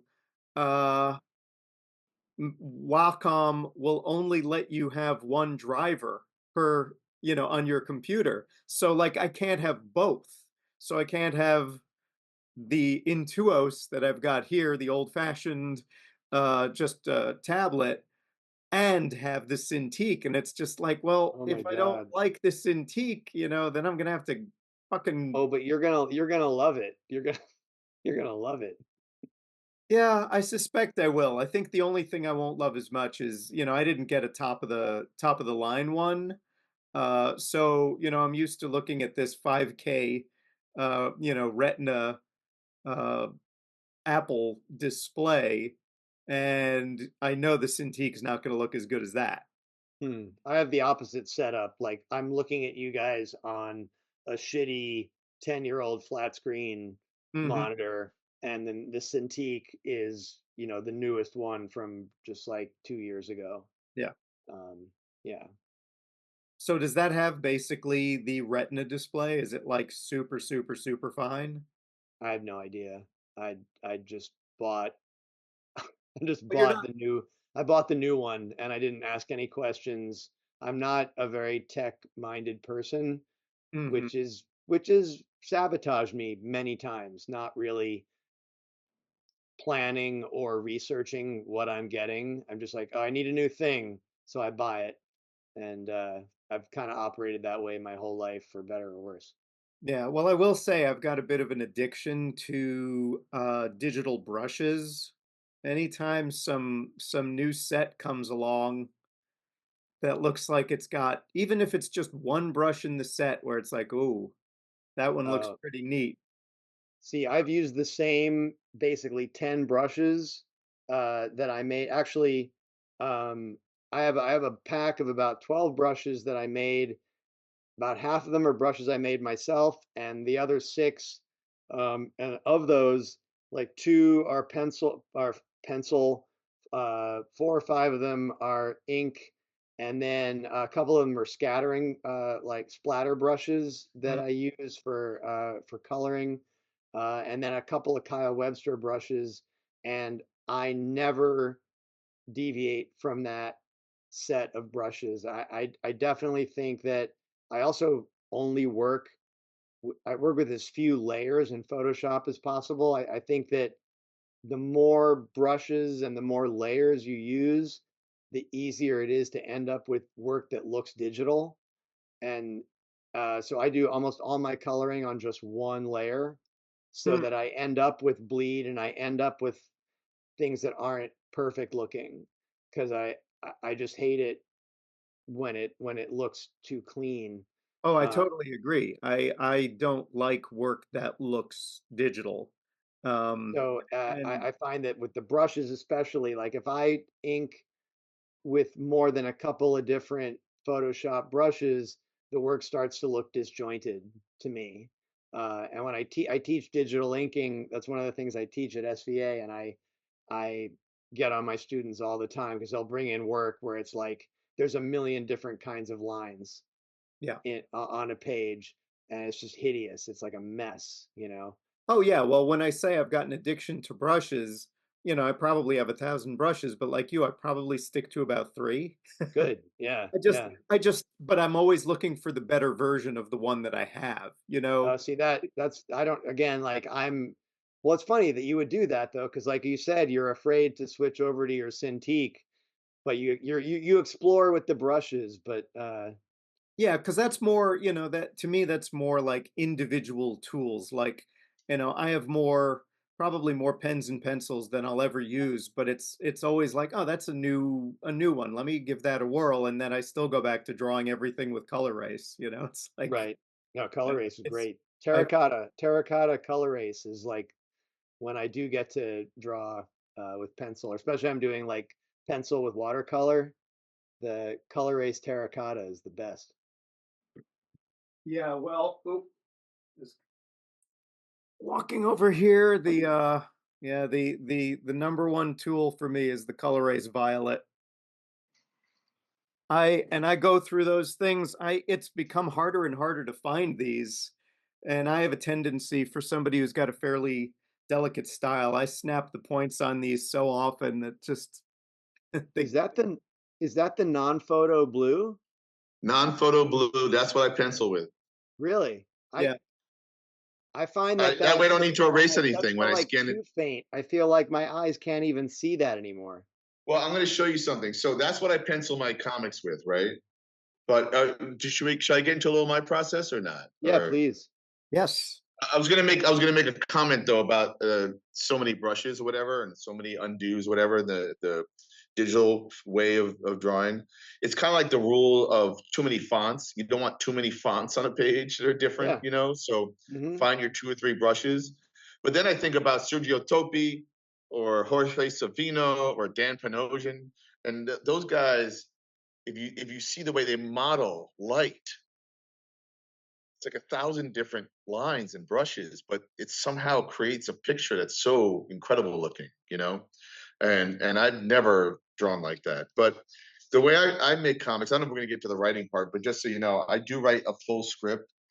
I don't know if you can see like where it says like Oh wow, you do page too, one. right? You write a full script before you even start drawing? I base and my favorite one of my favorite comics I ever did was when I didn't write a script. I laid it out first and then wrote it second. And I felt like that was more pure comics, to be Yeah, honest. that's like the Marvel method, right? Kind of like a Marvel method, but I was doing it to myself, obviously, where the art came Yeah. first, and then what do I need to say that's not being shown, or what more So, other value can I add but to that? you don't do that regularly. You just tried that Oh, once. I don't do that really. That's only been on a couple of experimental. Like there was a Billy Dogma story I did at Activate. That's the way I did it. I kind of laid it out first and then wrote it second, and then also every week I didn't know what was happening the next week. I kept it on mini cliffhangers, so it would keep it interesting for me, keep it interesting for the audience, and then about 2/3 into that process, I realized I better figure out my ending. So then I did write ahead.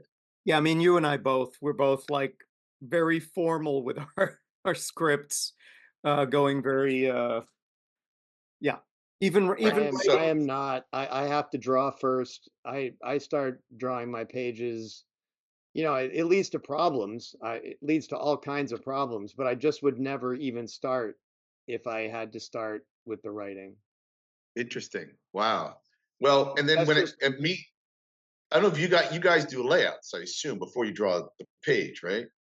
Yeah, I do thumbnails on index cards. So the way I do it is I take that light blue pencil that I showed you, right? And then I try to fit. To me, this is the comics process right here. After this, it's done. I'm just crafting it on pages now.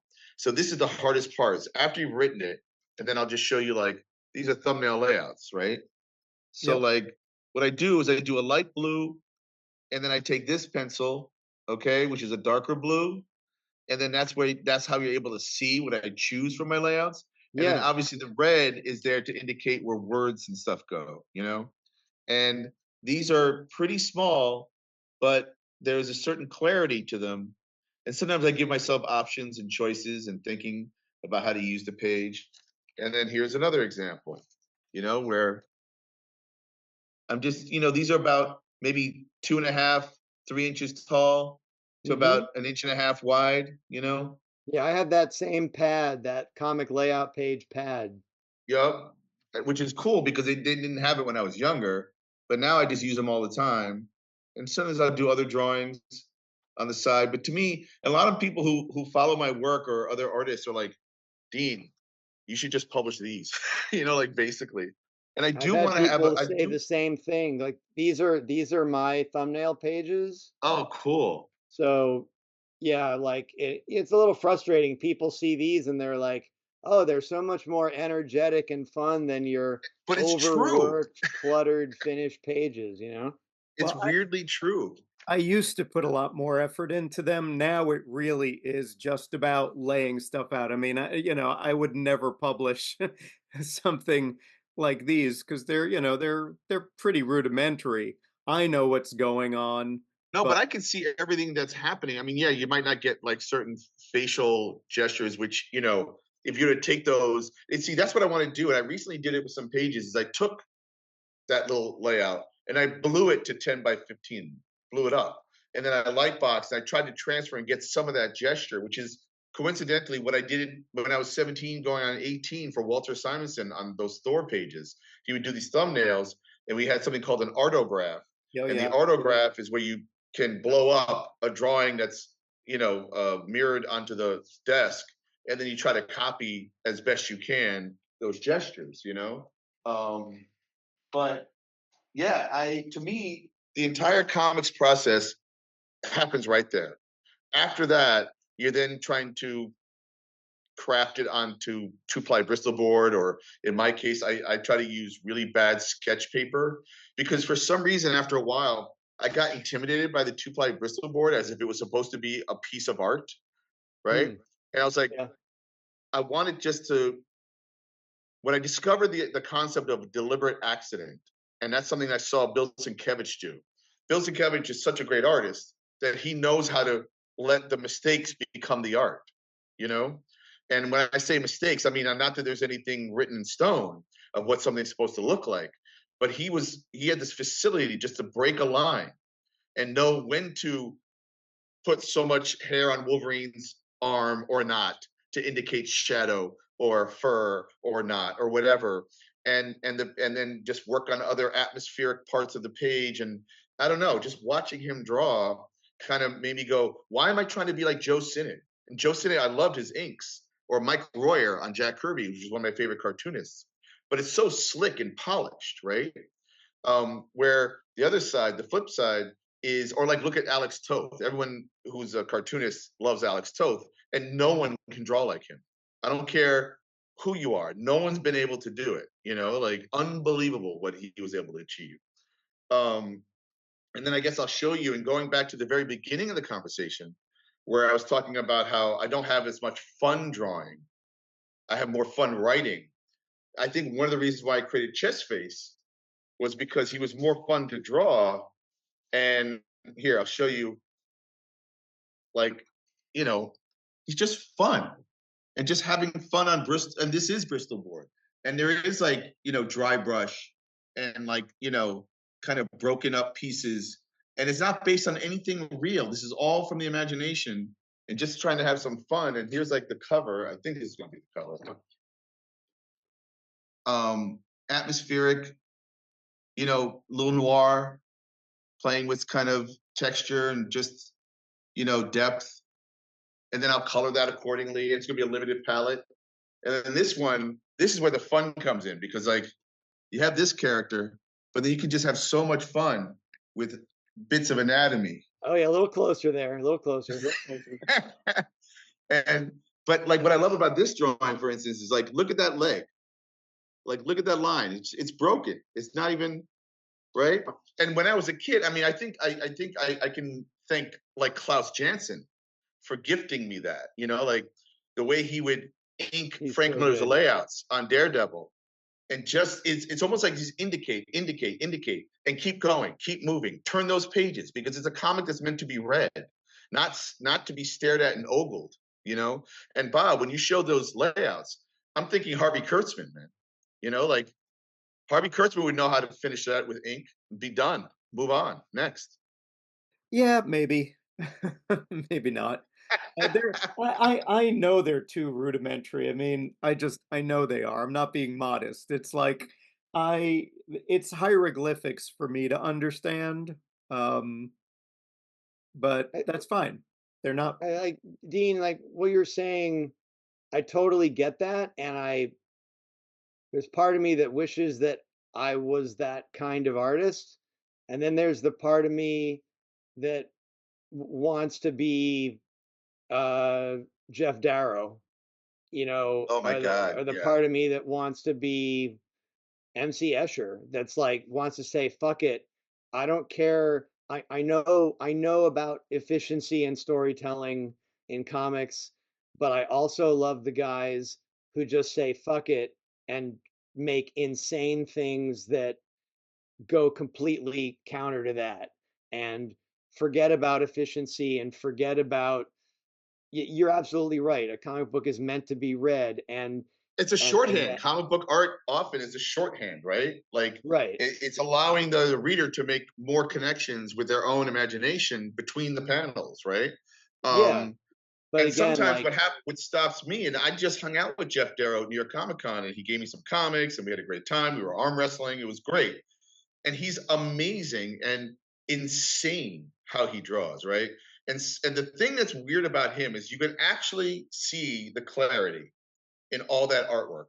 He is a master of ornate clarity, right? Ornate clarity and line weight and everything else.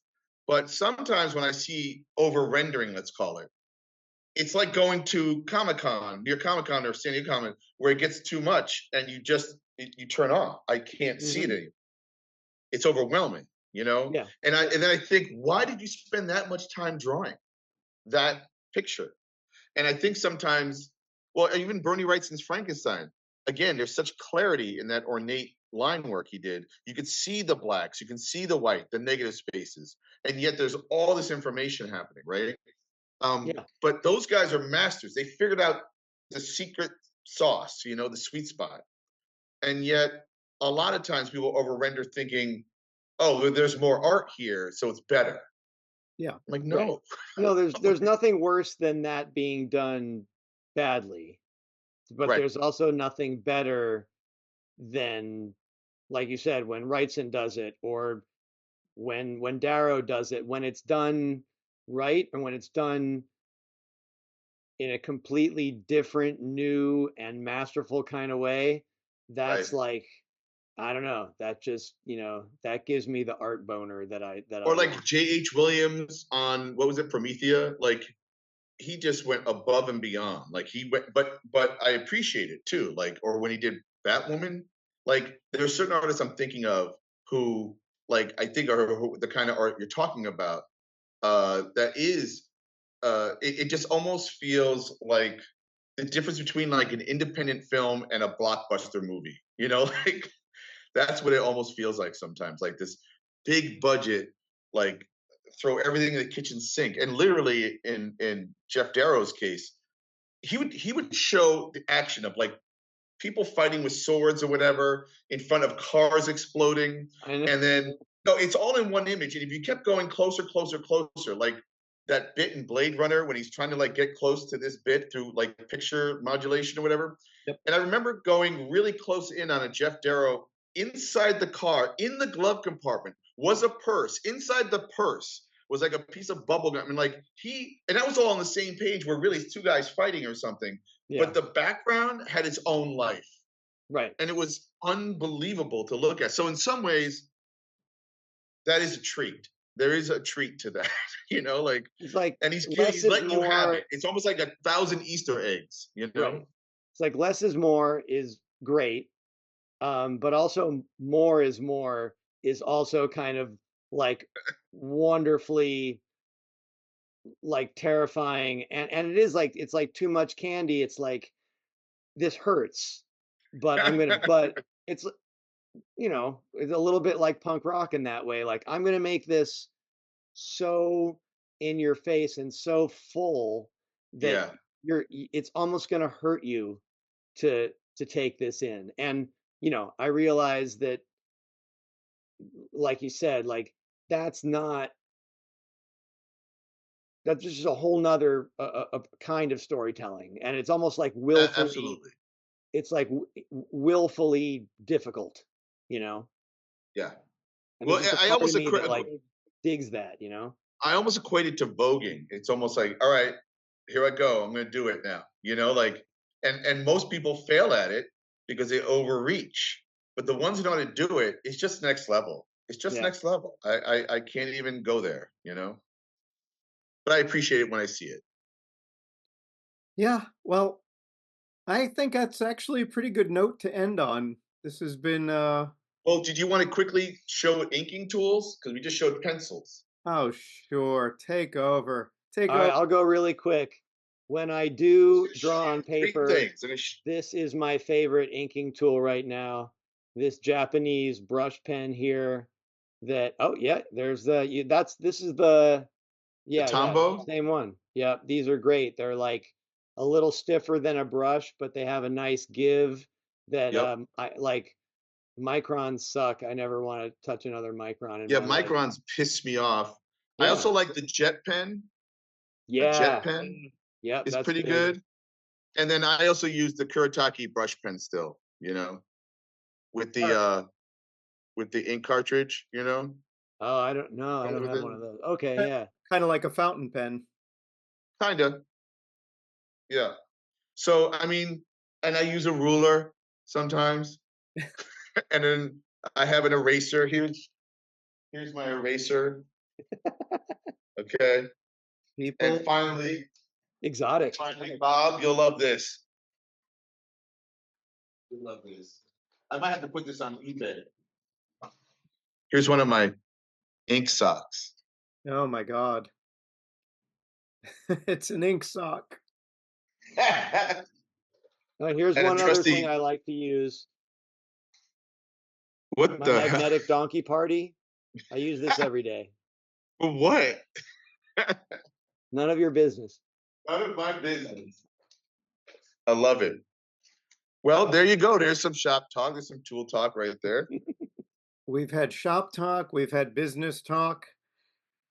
It's what I promised it would be, a freewheeling discussion of many things. We even touched upon some of the gooey caramel emotional center that we all have. So, and it didn't take that many licks to get to the center. So we got there right away. So anyway, gentlemen, it's been a pleasure. I'm grateful for you being my guests on this show, if this can be called a show. and yeah, anything you want to plug in the remaining moments? Gideon? Gideon, you Marley's Ghost got to is speak up. finally out in print. Originally published digitally in 2017. You can finally get a nice soft cover copy of this book. Makes an excellent holiday gift. I highly recommend it. It should be in comic book stores in early December. Not sure when it's going to be in bookstores, but you can also order it from my online store. Very proud of this book. It's the Kurtzman Christmas Carol that he never finished. And for some reason, they picked me to finish it. And this was my first graphic novel. This was my first paid gig in comics, which was Wow. terrifying. But I'm pretty proud of it. So I hope people will check that out. Yeah, that's pretty amazing. Actually, just since you are showing that, does that have any of the original Kurtzman layouts in it, or Yeah, is in it fact, it's 100%? got at the back. So at the back, we've got a whole bunch of the. Can you see that? There we go. Yeah. It's got a whole bunch of the Kurtzman pages here, and then it's got a little process essay that I did where I took one of his pages and I went through it from well, first you see his layout, and then you see my pencil art here, Mm-hmm. and then to inks, and then colors, and then how I approach the lettering and the sound effects for that. So that's part of the book too. Oh, that's great. See, so again, some process. Yeah, Yeah, It's awesome. those are big shoes to step into Kurtzman's thwarted dream project. yeah, So, no shit. It was scary. It was really scary. well, I'm I glad. worked with Josh O'Neill on it, and that was really fun. Like we took the pages that Kurtzman had done, and we each got ourselves a copy of the Dickens text and read it and made notes, and we watched all the movies, and then we sat down with the Kurtzman pages and everything we'd seen in the movies and with the book, and basically went through and tried to triangulate, like, well, what would Kurtzman have wanted if he knew what graphic novels had become, because he did it before there was such a thing as a graphic novel. Like, Yeah. if you look at his original pages, you'll see that he put almost all the text from the book on his pages, which he almost surely would have eventually stopped doing, because it just, that's not, it's not how you make a comic book. But he was trying to invent something new, really. Um, so yeah, it was quite a process. I learned a lot working on that. Well, that's It's awesome. amazing. I'm really glad that that finally is on paper at where it belongs. Yeah, I'm hoping that sometime in the next couple of years we'll make like a nicer edition of it, like maybe a little hardcover version that feels a little bit more like a special object, but at least it's in print now. So it feels real to me. Yeah. Awesome. Well, congratulations. It was Thank a you. long time coming. And Yeah, yeah. Dean, Real quick, I'll keep it quick. I showed this book before. I have a 6-page Fantastic Four story for kids in it. That was a lot of fun. That's a couple pages from there. And then I have this new Kickstarter that's ending on Friday, November 22nd, 2024, very soon. you can actually get, if you haven't gotten any of my Kickstarter comics, there's a level that you can pledge to get this plus chest face. And here's a quick little card of chest face. Again, this ends in a day or two, pretty soon by the time this airs. And I've written another play. I've got other ideas that I want to write and draw, and we'll see what happens. And thank you again, guys, for talking comic shop Oh, tonight. it's really awesome hanging out with you guys. You guys are my heroes. I love it. All right. Thank you so much. Until next time.